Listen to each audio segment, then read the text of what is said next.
আসসালামু আলাইকুম সুপ্রিয় দর্শক, আশা করি আল্লাহর অশেষ মেহেরবানি ও দয়ায় আপনারা সবাই অনেক ভালো আছেন। তো বন্ধুরা, আজকে আপনাদেরকে দেখাচ্ছি একটি AC/DC মার্সেল কোম্পানির ফ্যান রিপেয়ার করে দেখাবো। তো এটির মূল সমস্যা হচ্ছে চার্জ হয় না। তো আগে একটি ভিডিওতে আপনাদের দেখিয়েছিলাম। তো আজকে দেখাবো আপনাদের 12 ভোল্ট 4.5 অ্যাম্পিয়ার ব্যাটারির চার্জিং কীভাবে আপনারা তৈরি করবেন। তো এটি চার্জার সমস্যা হয়ে গেলে আপনারা কিভাবে মডিফাই করে রিপেয়ার করবেন। তো আশা করি ভিডিওটি না টেনে সম্পূর্ণ দেখবেন। আর আমার চ্যানেলে নতুন হয়ে থাকলে এখনই সাবস্ক্রাইব করে নেবেন। তো পাশে থাকা বেল বাটনটি অবশ্যই অলে দিয়ে রাখবেন। তো বন্ধুরা, দেখতে পাচ্ছেন তো আমাদের বোর্ডটি, তো এটি মূলত নষ্ট হওয়ার পেছনের কারণ হচ্ছে এটি বিলাইয়ে পেটসাপ করেছিল। তো বিলাইয়ের পেটসাপ তো এক ধরনের অ্যাসিড, যার কারণে সার্কিটটি একদম পুরো ড্যামেজ হয়ে গেছে। তো এই সার্কিটটি বাদ দিয়ে আজকে আপনাদের ট্রান্সফর্মার দিয়ে আমরা রিপেয়ার করে দেখাবো। তো এটি 12 ভোল্ট 4.5 অ্যাম্পিয়ার একটি ব্যাটারি, এটি চার্জ করতে হবে। তো এই ক্ষেত্রে আমরা 12 ভোল্ট 3000 মিলি অ্যাম্পিয়ার একটি ট্রান্সফর্মার ব্যবহার করব। তো আমরা ট্রান্সফর্মারটি সঠিক মাপে সেট করে নিব, যাতে আমাদের ব্যাক কভার আবার আটকে না যায়। ভালোভাবে ব্যাক কভার আটকানো যায় সেই জায়গায় আমরা এটি সেট করে নেব।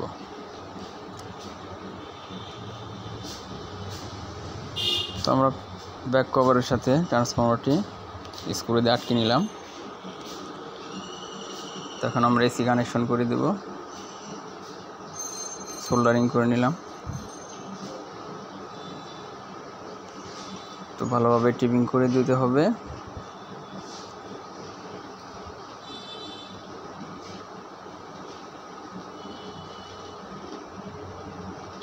তখন এখান থেকে আমরা একটি ডায়োড নিয়ে নেব। তো আপনারা চাইলে এমনি মার্কেটের নর্মাল ডায়োডগুলো ব্যবহার করতে পারেন। তো আমার কাছে এটি ছিল, ডায়োডটি অনেক ভালো। তো সেই জন্য আমরা হিটসিং সহকারে ডায়োডটি খুলে নেব। তো এখানে 25 ভোল্ট 1000 মাইক্রোফ্যারাডের ক্যাপাসিটর ছিল, তো আমরা একটা ক্যাপাসিটরও লাগিয়ে নেব। তো এখানে ট্রানজিস্টর সিস্টেম ডায়োড, কিন্তু এটির মাঝখানের প্রান্ত আমাদের পজিটিভ, আর সাইডের দুই পিন কিন্তু আমাদের ইনপুট বা গ্রাউন্ড হয়ে থাকে। আমরা মেপে নিলাম, দেখতে পাচ্ছেন আমাদের 19 ভোল্ট বের হচ্ছে। তখন আমরা এটি লোড দিব। সার্কিটের চার্জিং ইনপুটটি আমরা লোড দিয়ে নিলাম।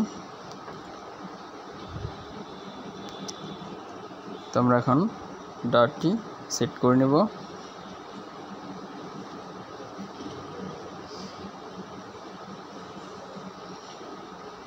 তখন আমরা ভোল্টেজটি মেপে দেখব যে ব্যাটারি চার্জ হচ্ছে কিনা। তো দেখতে পাচ্ছেন আমাদের ব্যাটারি কিন্তু চার্জ হচ্ছে 12.70। দেখতে পাচ্ছেন আমাদের 13.1 উঠে গেছে। তো এটি কিন্তু ভালোভাবে চার্জ হচ্ছে। তো আমরা এখানে ট্রান্সফর্মার ফুল ওয়েভ ব্যবহার করেছি, তো এটি দ্রুত চার্জ হবে মোটামুটি। তো আপনারা হাফ ওয়েভ করতে পারেন। হাফ ওয়েভ সেক্ষেত্রে আপনাদের ট্রান্সফর্মার অনেক ঠান্ডা থাকবে।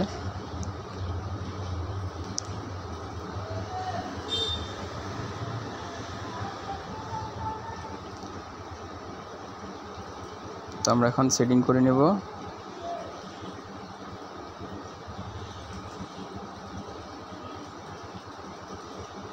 সার্কিটটি ভালোভাবে LED ইন্ডিকেটর লাইট দেখে সেটিং করে নেব।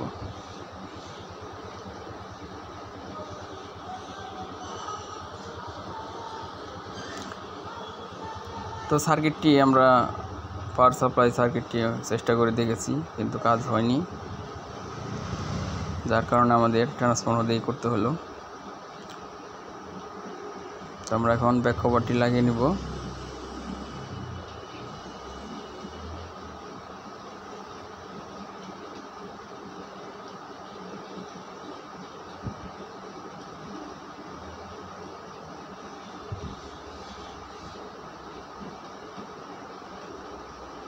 তো আমরা ব্যাটারি কানেকশন দিয়ে দিলাম।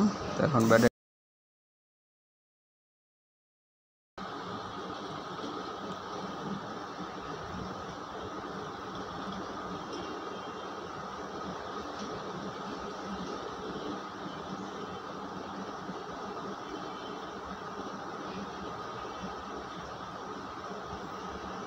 তো বন্ধুরা দেখতে পাচ্ছেন আমাদের ইন্ডিকেটর কিন্তু সার্চ করছে।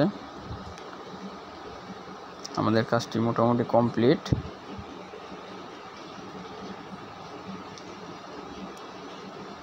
তো খুব সহজে আপনারা কিন্তু চার্জিং সিস্টেমটা ওকে করে দিলাম।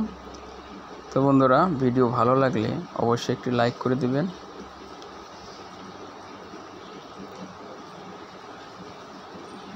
তো ধন্যবাদ, সবাই ভালো থাকবেন, আল্লাহ হাফেজ।